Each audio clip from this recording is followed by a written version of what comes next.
Karimnagar parliament Congress party అభ్యర్థి వెలిచాల రాజేందర్ రావుకు రోజురోజుకి ప్రజాదరణ పెరుగుతోంది. మానకొండ నియోజకవర్గం బెజ్జంకి మండల కేంద్రంలో ఎమ్మెల్యే కవ్వంపల్లి సత్యనారాయణతో పాటు రాజేందర్ రావు ప్రచారం నిర్వహించగా మహిళలు భారీ సంఖ్యలో హాజరై గజమాలతో వారికి ఘన స్వాగతం పలికారు. ఈ సందర్భంగా ఎమ్మెల్యే కవ్వంపల్లి సత్యనారాయణ మాట్లాడుతూ బెజ్జంకి మండలంలో నన్ను 3,000 ఓట్ల మెజారిటీతో గెలిపించిన ప్రజలు అదే స్ఫూర్తితో రాజేందర్ రావును గెలిపించాలని విజ్ఞప్తి చేశారు. బీఆర్ఎస్ పాలనలో ఎక్కడ చూసినా అవినీతి అక్రమాలే అని, అటువంటి అవినీతి పరులకు జైలు శిక్ష తప్పదని హెచ్చరించారు. గతంలో ఈ మండలానికి వచ్చి అనేక హామీలు ఇచ్చి నెరవేర్చకుండా ప్రజలను మోసం చేసిన ఘనత హరీష్ రావుదే అని మండిపడ్డారు. అంతేకాకుండా త్వరలోనే బెజ్జంకి మండలాన్ని తిరిగి కరీంనగర్ జిల్లాలో కలుపుతామని ఆయన హామీ ఇచ్చారు.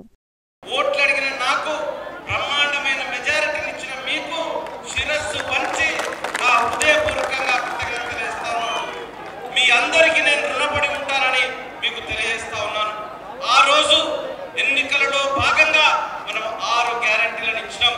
మనం ఇక్కడ చూస్తే కూడా ఆ రోజు కూడా చెప్పిన మన నియోజకవర్గంలో స్త్రీల జనాభా ఎక్కువ, మగ పిల్లల కన్నా ఈ సమావేశంలో ఎక్కడ చూసినా మా తల్లులే కనబడతా ఉన్నారు, మా చెల్లెలు కనబడతా ఉన్నారు.